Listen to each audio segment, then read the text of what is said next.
at the Dyno room, we just finished doing Devin's motorcycle. This is a Screamin Eagle 131. This was done over at a Harley Davidson dealership. We'll give you guys the link below. So with that said, we did not perform the motor work. We're just doing the dyno tuning. So this has a Screamin Eagle torque cam. It was the original cam that came with the motor was removed.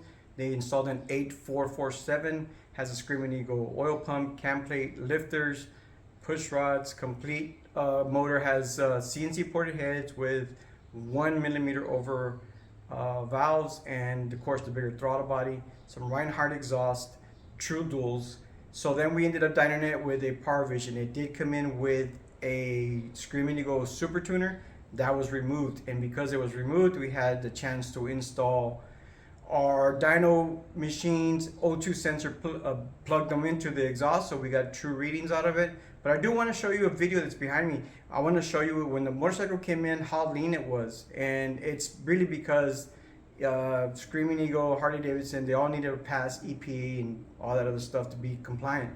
So then I'll show you the after video that when we tuned it and show you guys the difference in the air fuel ratios.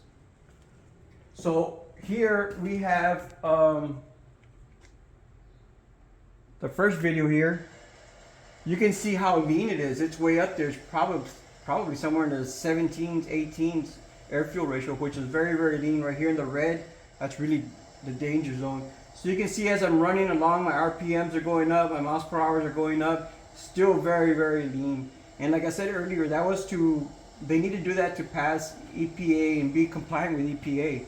But if we shut that video off and we turn on the other video, here you can see how after I did some tuning, the air fuel ratio is staying right about normal. You can see our RPMs going up, our miles per hour going up. As we get to the miles per hour where it's going to be the cruising speed, right? 75, 80, 85. It starts getting a little bit leaner, and that's what we want to give you guys fuel economy up high. You know, once you get on the highway, you're not doing any hot rodding or performance work down here. You'll be up here, you start running a little bit leaner. But once you going through the gears, you want some fuel. You want to have good air fuel ratio down here, you know, somewhere in the 13.8s, you know, 13.5. Up here, you want to be somewhere in the 14.1s. Over here, this fuel ratio, I think it was 14.8, which is way, way too high. So this is a good explanation I wanted to show you guys of the difference in between the air fuel ratio. What I'm going to do now is show you guys the graph. This thing did very, very well. So I'll go ahead and show you guys the graph now. All right, guys. So here is the first graph. This is when the motorcycle just came in. This is the 131 with the Super Tuner. This is 104 horses, 135 torque. Really bad. The graph doesn't look too bad. Then if we did a little bit of tuning, we ended up with 137.49 horse, big jump in horsepower, and 148.24 in torque. There's our graph. Really, really nice. I like how it all smooths out real nice. So what I'm going to do now is I'm going to go ahead and close this, open up my thing here, and I like showing my air fuel ratios. So here is our air fuel ratio.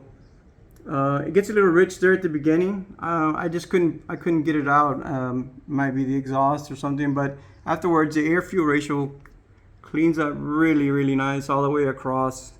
Of course, I could shrink the graph and make it look a little bit better, but this is actually true readings here, guys. So we're very happy with the results. 137 horse, 148 torque. Really good for this cam. We did consider doing a Star Racing cam, but maybe that's something in the future. But for now, we're very happy with this. Guys, I really appreciate you guys watching. Thank you, Darren, for letting us do this for you. Don't forget to like, subscribe, and follow. Thanks again for watching, guys.